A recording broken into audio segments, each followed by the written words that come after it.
God, I really got tired of Trandoshan leader dude. You killed my son, you killed my son, you killed my son. It was basically his only character point, and I think it was his only line of dialogue. I wonder if they brought him in and had the actor read, like, that line of dialogue, you killed my son.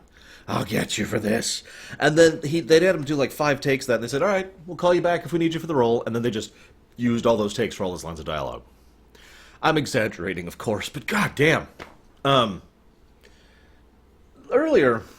Later, they board the Trandoshan cargo ship, basically, the little transport thing. And they're like, hey, transport ship, cool. Let's go ahead and get on board there. And she lands on the glass. Now, I have to admit, my very first thought was, why don't you go ahead and break through the glass and just get in there? And then I was like, you know what, Lore? Take it easy. Understand that, that's glass that's designed to withstand space. That's transparasteel. So that's not, she can't just smash through the glass. So I took it back and I, reprimanded myself. Later on, she smashes his head through the glass. And I'm just like, oh, come on. I was willing to give you that. They seem so hesitant to kill these Trandoshans. I'm sorry to keep banging on that point, but these Trandoshans are trying to kill them. And arguably worse. Kill them back. It's not that hard. Hell, they finally do it at the end. In fact, Ahsoka herself kills "you killed my son" guy.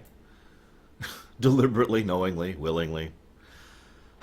In self-defense. I have one other small bit about this episode. Why did it have to be Chewbacca? I'm sorry, I know that's a weird complaint. It's not actually a big complaint. Not really.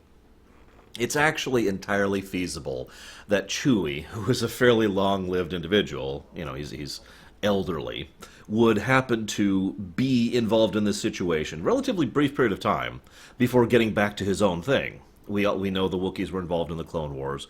We know that Chewbacca himself was a bit of a traveler before he met with Han, so it doesn't really bother me.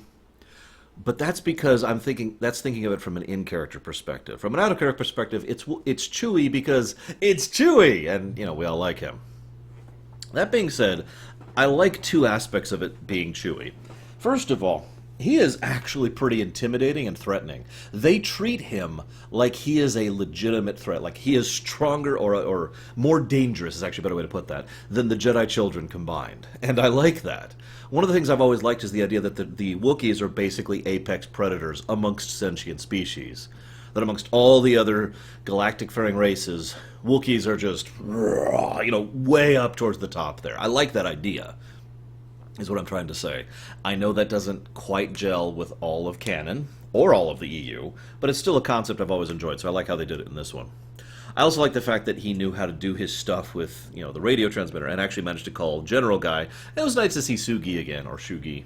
I don't remember how to pronounce her name. The mercenary chick. I actually find myself wondering what kind of episode this would be like if Ahsoka didn't understand Shriwook. Like, wouldn't that be kind of interesting? Having to communicate without words. Because Chewie can understand basic. So he'd be able to understand them, and they'd have to be like, all right, well, should we do this? And okay, you want to repair something? Oh, you want to get back to the ship? It would have I think it would have added a little extra flavor to the episode. And of course, that way it could be Chewie without literally calling it out.